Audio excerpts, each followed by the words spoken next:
بسم اللہ الرحمن الرحیم۔ ایک دن رسول اللہ صلی اللہ علیہ وآلہ وسلم گھر سے نکلے تو عبداللہ بن حذیفہ کھڑے ہو کر پوچھنے لگے کہ حضور میرا باپ کون ہے؟ آپ صلی اللہ علیہ وآلہ وسلم نے فرمایا حذیفہ۔ پھر آپ صلی اللہ علیہ وسلم نے بار بار فرمایا کہ مجھ سے پوچھو۔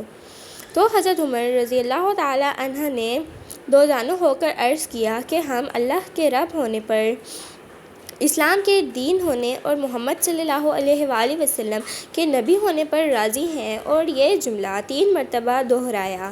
پھر یہ سن کر رسول اللہ صلی اللہ علیہ وآلہ وسلم خاموش ہو گئے۔ جب آپ سلام کرتے تو 3 بار سلام کرتے، اور جب کوئی کلمہ ارشاد فرماتے تو اسے 3 بار دہراتے، یہاں تک کہ خوب سمجھ لیا جاتا۔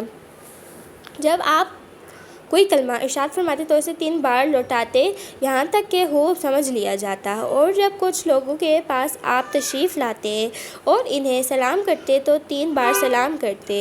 ایک سفر میں رسول اللہ صلی اللہ علیہ وآلہ وسلم ہم سے پیچھے رہ گئے، پھر آپ ہمارے قریب پہنچے تو عصر کی نماز کا وقت ہو چکا تھا یا تنگ ہو گیا تھا، اور ہم وضو کر رہے تھے۔